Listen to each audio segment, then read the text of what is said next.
Fitness Talks, um podcast de entrevistas com nomes importantes do cenário do fitness e do bem-estar nacional. Abordando temas diversos sobre o mercado, tendências do setor e tudo sobre treinos e atividade física em geral. O Fitness Talks é produzido pela Casa do Fitness e é oferecido pelas marcas LeForce, Speedo Fitness e Stark Training. Apresentado por Renato Gabas, Lília Lemos, Fábio Custódio, Júlia Gabas e Leonardo Dix. Este episódio tem um oferecimento especial da Nutrata Suplementos Nutricionais. De novo no Fitness Talks da Casa do Fitness, sou o Renato Gabas, CEO. Estou ao meu lado, uma inspiração. Para mim, quando surgiu o nome do Nicolas, eu falei, não, eu quero entrevistar pessoalmente, porque a natação fez parte da minha vida, eu acho que até me moldou um pouco do que eu sou hoje.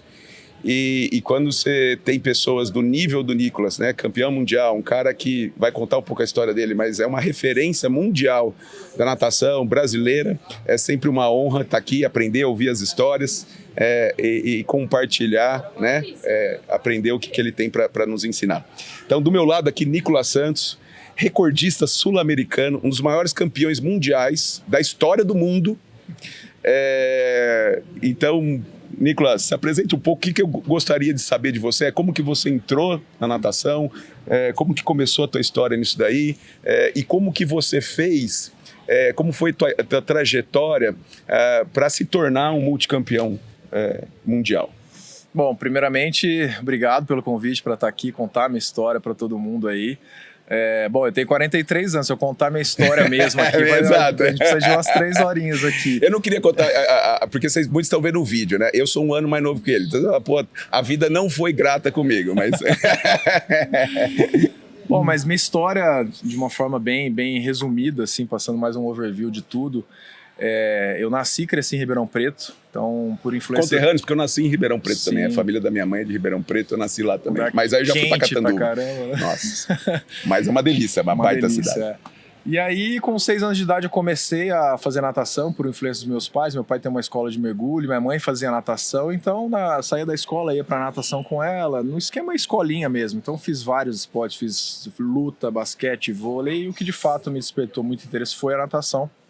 Acho que mais pela habilidade que eu tinha na época, até um certo dom que falavam na época, né? Mas isso aí a gente se desenvolve e cada vez começa a entender que também isso vai até um certo ponto, né? Depois disso precisa de muito esforço e mas trabalho. Mas você acreditar nisso é importante, né? Você acreditar que você tem um dom, eu acho que isso te inspira também. Eu sempre fui muito grato, assim, o que a natação me trouxe, né, ao longo da minha carreira, porque, primeiro de tudo, é a independência, né, então, o estímulo, por exemplo, que eu tenho com meu filho, de que ele pratique um esporte, primeiro que tem que ser um esporte competitivo, isso aí eu já fico feliz, então até os 16 anos, cara, você escolhe o que você quiser, mas vai ter que fazer um esporte competitivo, porque eu sei os valores que ele traz ao longo do tempo. Mas a natação, para mim, tem uma representatividade gigantesca. Eu consegui muitas coisas através da natação, né? E sei o quanto é difícil viver do esporte no Brasil, né? Você foi nadador, você sabe como é que é. Exato. Tive que largar, inclusive, né? E é uma briga de gente grande ali para disputar. São 2 vagas que levam. A gente tem um sistema clubístico no Brasil, né, que a gente só consegue levar 2 atletas por prova em competições importantes. Tem uma certa... A questão de investimento, né, na natação também é um pouco mais precário. Então foi uma luta constante. E a partir desse desenvolvimento lá atrás, né, voltando um pouquinho, com 6 anos de idade, comecei a nadar, comecei a tomar gosto. Eu nadava provas de costas quando eu comecei a nadar. Então eu era muito rápido na prova de 50 costas, 100 costas, e os 50 livres eu sempre perdia para um cara na região, lá em Ribeirão. E aí comecei a treinar, competir, comecei a ouvir que eu tinha uma certa habilidade e aí eu fui chamado para entrar num time de natação que era da recreativa, que era super tradicional lá em Ribeirão Preto. Então comecei a nadar lá e aquele esquema, saía da escola, ia pro treino, voltava, ficava o dia inteiro no clube, aí jogava basquete, futebol, vôlei, tênis, nadava e voltava para casa e o dia repetia no dia seguinte, né? E aí, um certo momento, eu falei, bom, é isso que eu quero mesmo, né? Aí ganhei uma bolsa de estudo na faculdade, que era na UNAEP na época, né? E aí eu cursei a faculdade de fisioterapia. foi uma das poucas faculdades que deram também incentivos, né, a atletas, e não sei se ainda tem esse incentivo, mas isso foi uma coisa que isso é muito nos Estados Unidos. Aqui no Brasil não tem muito isso, né? Eu vou te falar que se tivesse esse sistema, seria um baita potencial de crescimento da modalidade, né? Então a gente vê nos Estados Unidos tem a conferência, que é a NCAA, né? A NCAA. Então tem esse sistema de bolsa de estudo para que você represente a universidade. Então os pais, o desenvolvimento dos atletas lá, saindo do high school, já vai direcionando para isso, para que o cara pague a sua faculdade, né? Porque é super caro, né? A universidade lá. Então tem essa característica. Então o investimento já começa desde cedo através dos pais. No Brasil a gente não tem isso, a gente tem um sistema de clubes, né? Então tem os clubes lá, Pinheiros, tal, Paineiras não entra no competitivo.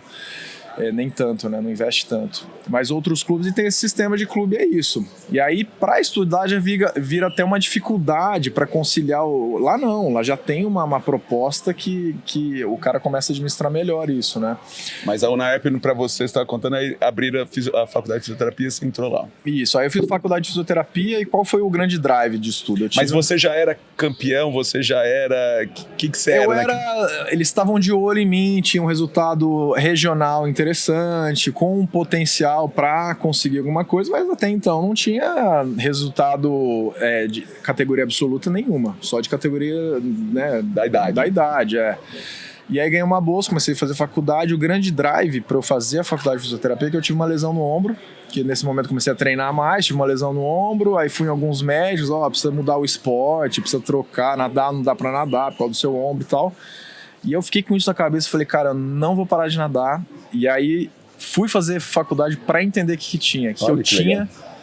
E comecei a entender que exatamente eu precisava melhorar minha técnica, tinha um pensamento, que não era nada complexo, mas que eu teria que tratar. A partir do momento que comecei a entender um pouco mais de biomecânica, fisiologia, entender mais meu corpo, eu comecei a mudar minha técnica, entender que eu poderia controlar isso daí e ter esse autoconhecimento muito grande.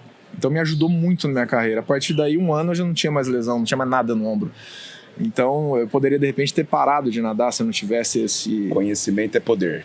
Então, e aí foi um momento que eu comecei a me desenvolver e tal, e fui chamado para treinar fora de Ribeirão Preto, que foi no Flamengo na época. Aí fui pro Flamengo, treinar no Flamengo, passei boa temporada lá. Era uma época que tinha o Gustavo Borges, Fernando Scherer, que eram as referências na época, né? Que a gente... Hoje em dia é mais fácil você ter contato com o ídolo, assim, porque... Mas naquela época... Naquela época o Gustavo passava, né? Hoje é meu amigão. Né? O Xuxa passava, a gente olhava assim, parecia alienígenas passando, né? Nossa! Que não era comum isso, né? E o meu grande desejo nessa época era ganhar do Gustavo Borges. Eu falei, eu quero ganhar desse cara. E aí todo mundo, puta, você tá viajando, puta, eu vou gostar. Eu falei, eu vou ganhar desse cara. Aí comecei a treinar, até que enfrentei o Gustavo numa competição, foi um brasileiro absoluto, treinando pelo Flamengo. Foi lá no Rio de Janeiro, Júlio Delamare, e ganhei os 50 livre do Gustavo Borges. Fiz 22,82 no 50 livre e me classifiquei para o primeiro Mundial em Fukuoka. E aí comecei a aparecer no cenário internacional, e a minha carreira começou a deslanchar um pouquinho com os resultados. Para você ter ideia, eu fiquei em 28º lugar nesse campeonato mundial, em Fukuoka, que repetiu agora, recentemente. Né? Sim, mundial. Então esse foi o grande início assim, da minha carreira. Com quantos anos você estava? Nessa época eu estava com Fukuoka 20 anos. 20 anos eu tava. Porque era interessante na nossa época, falava, né? O auge do nadador era 20, 22 anos, 23 anos, né? E o que eu tô perguntando isso da tua história, porque isso foi uma coisa que é marcante, né, na tua carreira. E eu acredito que isso vem muito da sua mentalidade, de querer sempre evoluir, né? Você falou, pô, tive que trocar minha técnica. Com 18 anos, você trocar uma técnica não é fácil. Você tá nadando desde os 6 anos, você faz 12 anos que você faz a mesma... Eu tinha alguns vícios que eu lembro, cara, eu não conseguia corrigir, porque quando você vai corrigir, você perde o tempo, inclusive. Cansa mais, você não consegue fazer o que você fazia e tal. Então você tem que ter uma disciplina, né? Um esforço grande para você corrigir. Quem fez recentemente isso foi o Tiger Woods, inclusive, com 1 ano lá fora, só melhorando a técnica para depois poder voltar. Mas eu imagino que é isso, que você, nesse teu trajeto, você teve que em vários momentos... se corrigir. Foi o tempo todo, uma adaptação constante. Eu sempre falo nas palestras que eu tenho feito, né? As pessoas querem saber como que era a minha rotina, como que era o treino, como que era a preparação física, se eu se cansava, se chegava uma hora e pensava em desistir. Eu falei, isso daí é o básico do básico do básico do atleta. Isso não é negociável. Treinar, não treinar, treinar pouco. Isso não...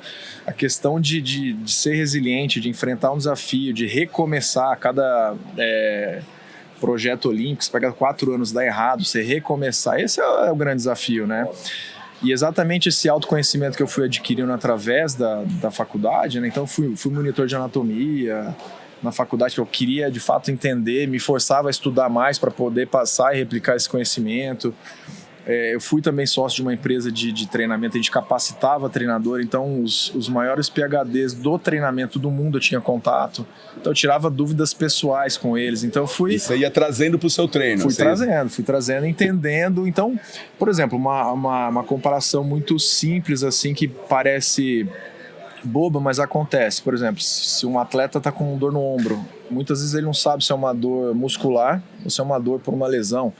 Eu sabia exatamente, já fazia meus testes ali e tal, falava, preciso tratar isso, vou dar um off hoje que eu preciso fazer um exame aqui e tal. Então isso foi, e a questão da longevidade me ajudou muito, porque assim, eu nunca tive uma lesão grave na minha carreira. Tive um estiramento no peitoral e lesão em coluna, né, lombar, que agachamento com 180 quilos, chega uma hora o corpo pede, né?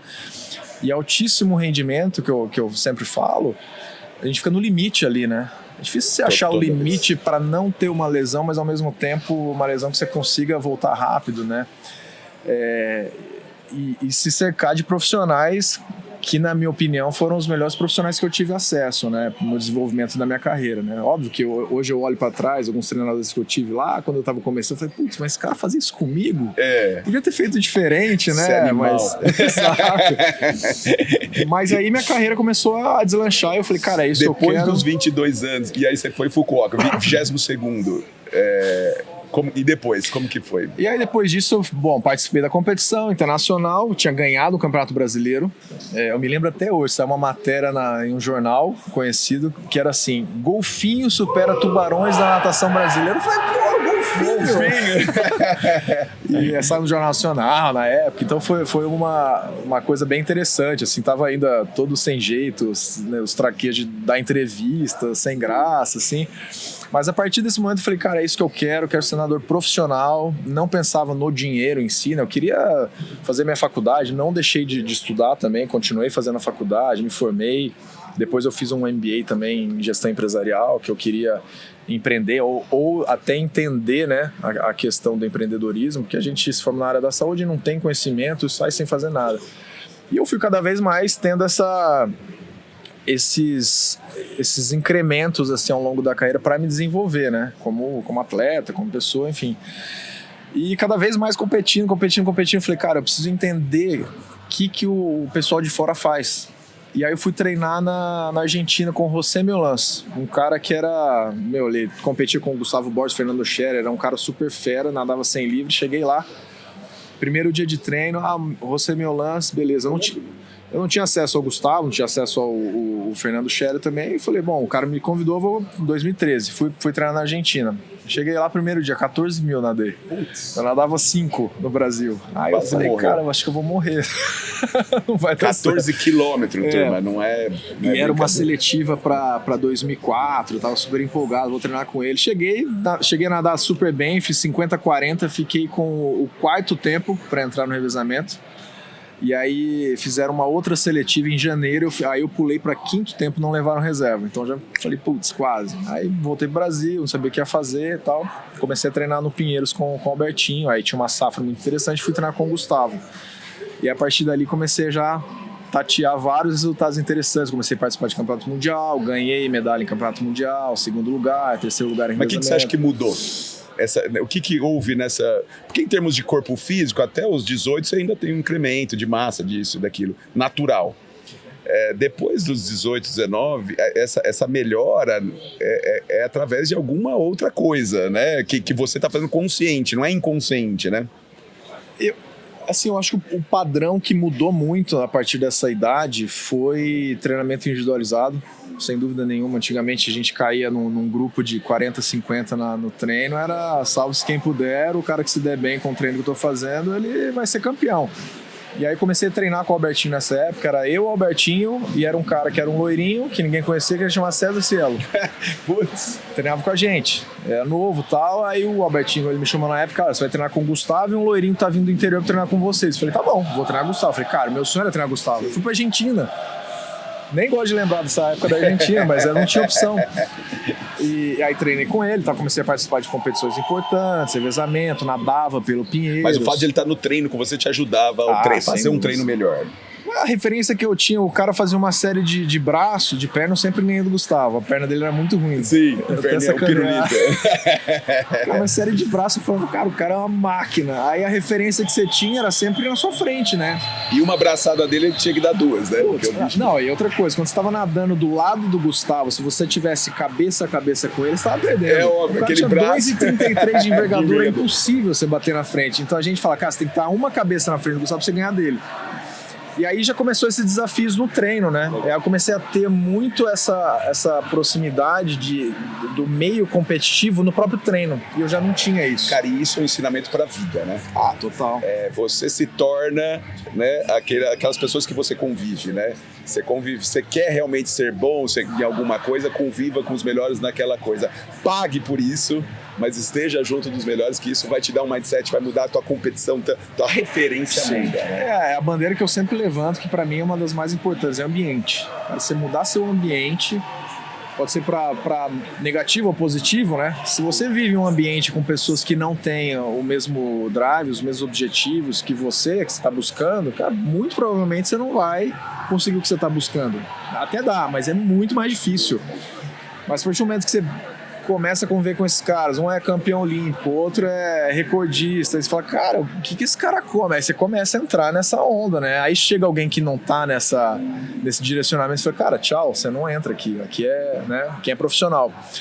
E lá atrás, quando a gente é muito novo, sempre tem aquela baguncinha e tal. Quando você começa a ficar um pouco mais profissional, não tem isso. Esse cara engraçadinho, ele tá fora. Ele tá fora. E aí fica, nossa, o negócio parece que é profissional, sério, né? E foi acontecendo muito isso, né? Até que eu falei, cara, eu quero ver o que os americanos fazem. Eu quero ir para os Estados Unidos treinar lá. E aí fui treinar com o Brett Hawk em Auburn, num lugar que também não tinha nada. Era assim, treinar, raspar a neve do para-brisa do carro para ir treinar, voltar menos... Sabe? Treinava 7 da manhã, porque tinha que treinar antes do grupo do futebol americano, para eles entrarem na sequência, né? Então eu fui para lá. Eu falei, cara, os caras têm uma baita estrutura, isso não tem como falar que não tem, é uma estrutura violenta. O treino eu não achei tão diferente com o que eu já fazia no Brasil, né, com o Albertinho. A preparação física eu vi que era muito diferente do que eu fazia aqui no Brasil. E aí eu já tinha uma base muito boa que eu fiz na Argentina. E eu fui cada vez mais pegando o que funcionava para mim. E aí eu fui montando o meu método de treinamento, que é a preparação física que eu faço e, né, inclusive fora da água, né? Fora da água, tô falando na parte de preparação física, não de treino de água, né? E eu comecei a entender que isso funcionava, fazia muito sentido, principalmente na questão de longevidade, né? Treinamento de força, o repertório de exercícios que eles tinham lá, eu nunca tinha visto no Brasil. E eu falei, cara, muito legal, mas o que eu vi de diferente? A questão da preparação física, mas a mentalidade dos americanos. Eu treinava num grupo que tinha 8 atletas, eram 4 medalhistas olímpicos e 4 recordistas e campeões mundiais. Eu falei, cara, eu tô na nata Imagina você subir num bloco, o treinador falava assim, eu quero os 8 no bloco agora, um tiro de 50. Eu olhava pro lado, o campeão mundial, recordista mundial, era assim, eu falei, cara, sabe, você tava no meio, e eu era o pior ali, que eu tava chegando, né, tateando aquilo ali, não tinha grandes resultados, campeão, eu não era campeão mundial ainda. E a partir daí voltei pro Brasil e falei, cara, dá pra gente ter exatamente isso, né, mas a gente tem que pagar. E na época a gente começou a colocar do bolso e pagar a estrutura pra gente ter uma estrutura, um treinador, um preparador físico, um médico.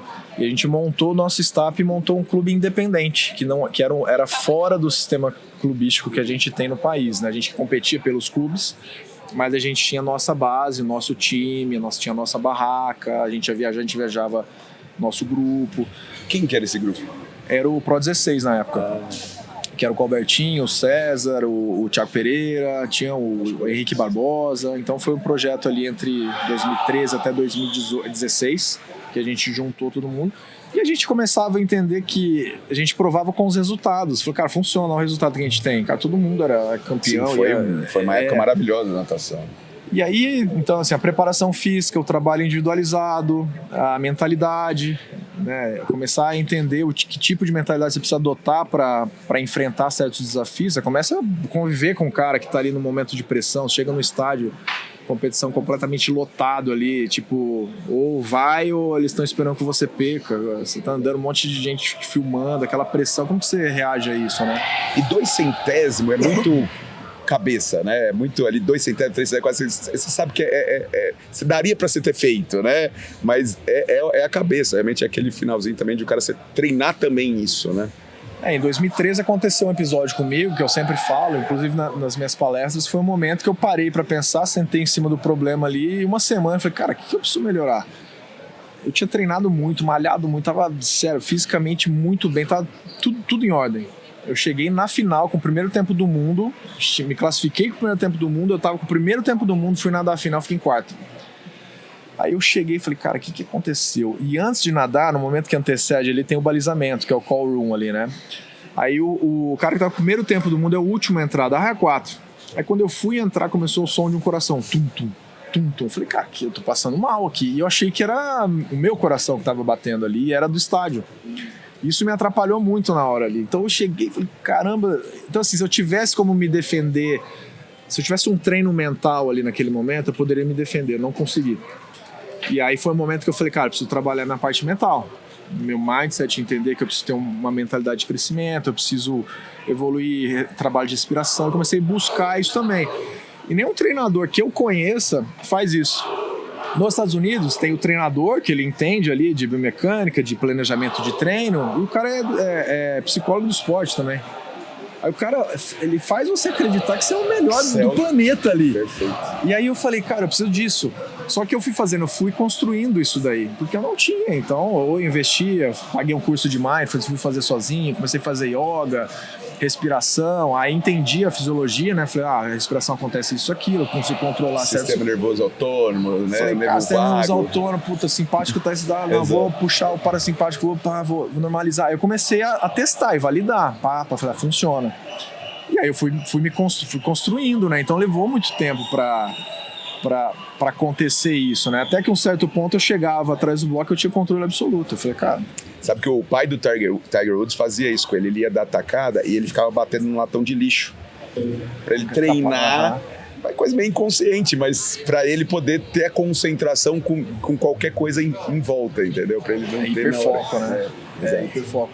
E aí eu fui cada vez mais me desenvolvendo. Isso chegou uma hora, eu falei, puta... quero tentar uma prova diferente, que era os 50 metros borboleta, quando eu fui treinar nos Estados Unidos, né? E aí nadei um mundial em 2012 e ganhei, por muito pouco, ganhei essa prova, os 50 metros borboleta. Eu falei, cara... Ou seja, já com 32 anos. 32 anos. Eu falei, e eu tava meio que, para de nadar, vou fazer medicina, que eu queria fazer medicina na época, não sei se eu paro. Porque não tem nadador de alta performance já não 32 anos. Não tem. Aí sempre ficou aquele papo, né? Mas por que os 50 borboleta? Tem que nadar os 100. Eu falei, por que eu tenho que nadar? Eu nadei minha vida inteira. Eu quero nadar o que eu tô afim de nadar. E, né? Eu fui campeão, agora eu vou colocar energia nessa prova.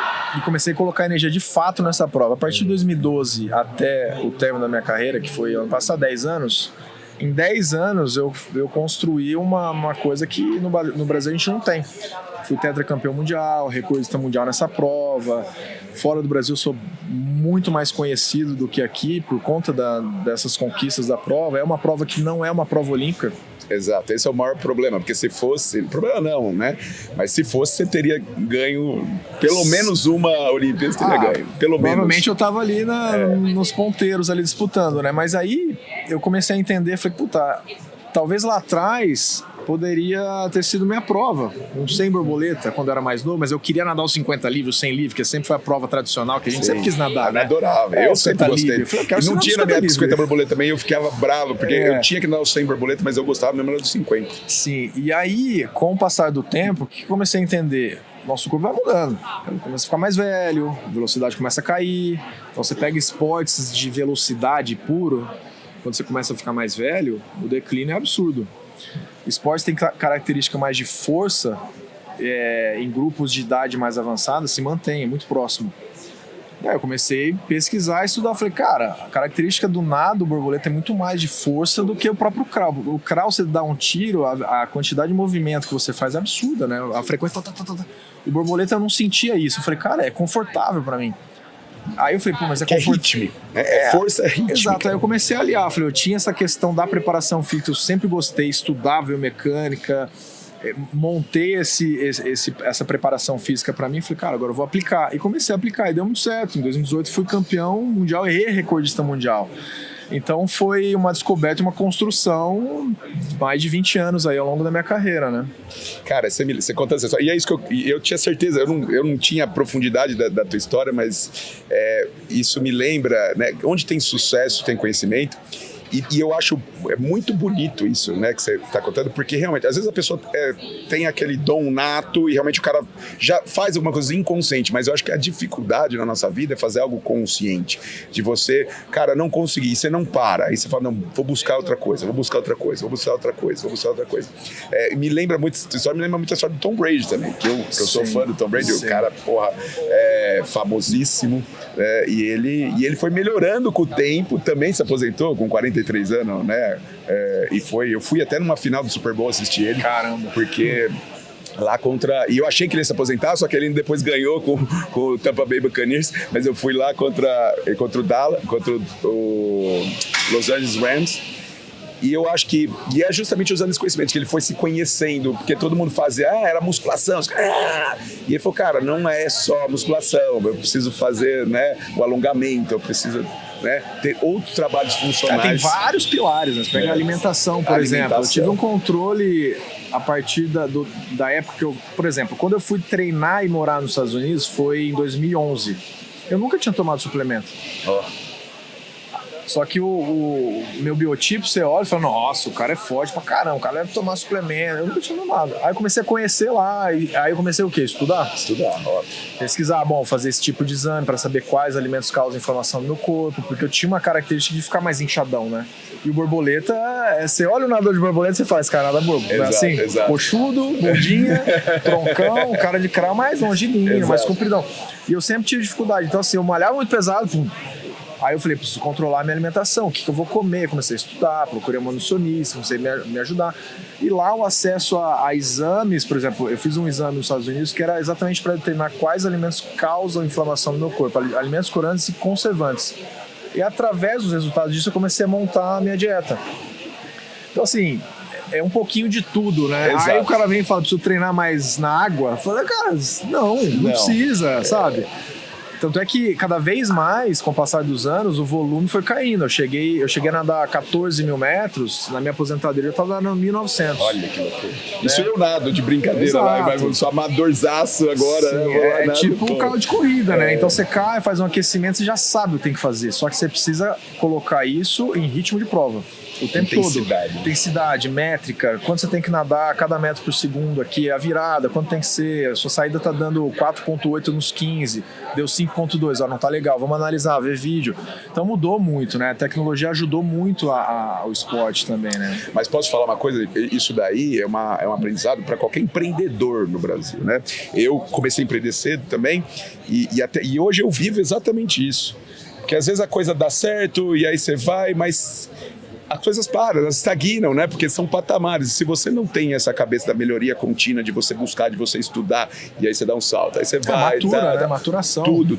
Então, esse pensamento que o esporte traz, dessa competição de você querer se melhorar, de você querer buscar, ajuda realmente em tudo. E é uma coisa importante, né? Você tem empresários de academias aqui também, vai tomar e falar, eu acho que não vou, tá bom onde eu tô, surgiu uma low cost, aí eu não tenho esse dinheiro, e o cara para, sabe? E aquilo, porque o cara às vezes está focado só na água, no treino. Fala, não, mas procura fora, né? Será que não tem um negocinho aqui? Será que tem... Vai estudar, vai com os melhores, paga um curso, você esteja do lado, vê o que esses caras estão fazendo, né? E eu acho que isso é um aprendizado para todos, né? Eu acho que todo ser humano deveria entender isso, aprender isso. E, de novo, estando do lado, né, ouvindo pessoas como você que tiveram um sucesso grande, a gente também aprende, né, o que realmente dá certo. Bom, Nicolas, delícia, adorei conhecer mais a fundo a tua história. Eu queria entender agora um pouco qual que é o teu plano do futuro. Contou a tua história até hoje, aposentou em dezembro com um recorde mundial, no auge do auge. Quais são os seus planos aí para o futuro? O que você está pensando em criar e fazer? Na verdade eu já estou criando, né? Então eu tô criando um hub de alta performance e longevidade. Então vai ter os pilares, né, da longevidade. Estou começando com um treinamento. Eu tenho essa metodologia de preparação física que já está online, inclusive. E aí vai ter... Qual que é o canal? Nicolas Santos, nicolassantos.com.br. Aí tem o programa de preparação física de 1 ano. São 3 módulos, o cara que busca a sua qualidade de vida, ou longevidade, ou é um iniciante também. Um atleta... É um módulo online? É online, tudo online, tem vídeo, planilhas, tem o suporte do meu staff também. E aí já tá rolando lá, já fiz um lançamento semana passada. Vai ter um módulo de natação, vai ter neurociência, vai ter alimentação, suplementação. Então vai ter muita coisa para direcionar e ajudar as pessoas, hábitos, rotina. Então tem bastante convidado que eu vou colocar dentro desse hub para as pessoas terem acesso e pensar nessa questão. Falar em longevidade não é viver muito tempo, né? A gente tem que pensar em viver com qualidade, que é o health span, né, que a gente fala. E a minha história é muito clara, eu vivi isso, né? Mais de 25 anos no alto rendimento e pensando em longevidade. Então, os maiores cientistas médicos hoje do mundo eu tenho estudado e entendo a diferença que dá você ter conhecimento e aplicar. E nada mais justo do que agora entregar para todo mundo o que eu faço e ter qualidade, né? Porque as pessoas, eu acho que a partir do momento que você começa a ter conhecimento do que, né, o que de fato acontece no seu corpo, muitas vezes as pessoas não sabem, né? Por exemplo, minha rotina, fui treinar, não assisti bem, aí come mal. A maioria não sabe. Ou tá ansioso, dorme mal, e fala, tô dormindo super mal, tô estressado, então não tá raciocinando bem no trabalho, ele não sabe que ele tá dormindo mal, que ele tá bebendo antes de dormir, que ele tá tomando um café às 5 da tarde, que ele precisa tirar. Então, a partir do momento que você começa a modelar isso, exato. Ele fala, putz, cara, vou fazer assim, eu vou tomar café até tal horário, quando eu acordo, a luz do dia é bom. Então, fala de sono, fala de hábito, fala de rotina, fala de foco, de procrastinação, fala de treinamento, que são os pilares, né, que mais importantes, alimentação, treinamento de força principalmente. Então é isso que eu quero, eu tô começando com esse hub, já tem o primeiro pilar aí, que é a preparação física. Bacana. Vou entrar lá, vou acompanhar isso daí, que você precisar da gente aí nessa parte de musculação, de equipamentos e tal, parcerias aí com os seus alunos, estou à disposição aí de você. Perfeito, obrigado. Bom, gente, falei aqui com o Nicolas Santos, um papo muito agradável, espero que vocês tenham aprendido tanto quanto eu. Para mim foi uma honra estar com ele aqui. Muito obrigado, Nicolas, pela presença. Eu que agradeço. Abração. Um abraço. Você ouviu mais um episódio do Fitness Talks, um oferecimento das marcas LeForce, Speedo Fitness e Stark Training. Para mais episódios, siga-nos no YouTube e no seu agregador de podcast preferido e no Instagram, @Casa do Fitness.